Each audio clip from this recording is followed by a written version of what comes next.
Voilà, je vais procéder à la correction du problème 5 de fiscalité directe de l'étude de cas de l'examen professionnel de spécialiste en finance et comptabilité 2018. Donc nous avons la société de Roland Brunet RSA qui fait face dans sa taxation fiscale 2016 à deux reprises. Une reprise comme provision non admise pour 55 000 et une reprise pour passif de régularisation non admis, donc finalement c'est une sorte de provision pour charges futures, soit un total de 80 000 francs qui n'a pas été accepté dans la taxation fiscale 2016. On vous demande dans le travail de prendre en considération dans les comptes 2017 qui s'entendent avant délimitation des impôts ces deux éléments. Et on doit commencer sous la lettre A par faire le calcul de l'impôt global à payer sur le bénéfice 2017.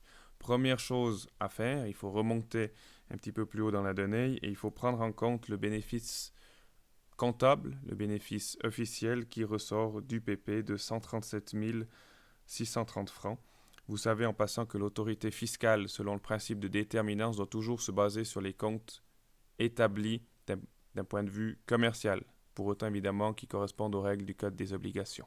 Donc de ce montant de 137 630 francs, on va rajouter le montant de 12 000 francs, parce qu'on vous dit qu'il est déjà contenu dans les charges fiscales. Donc le résultat avant impôt est de 149 630 francs. Mais ce résultat, qu'est-ce qu'il contient? Il contient déjà les 55 000 imposés l'année précédente et pareil pour les 25 000. Donc en réalité, ces 149 630 contiennent 80 000 francs de bénéfices imposables déjà imposés.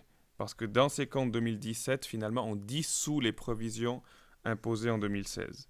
Donc, pour trouver d'un point de vue fiscal le bénéfice imposable, on déduit ce montant des 149 630 et on arrive à 69 630 francs. Ce montant, ensuite, va servir de base à calculer l'impôt. Il va servir de base à calculer l'impôt. On nous donne ici le taux de 17%.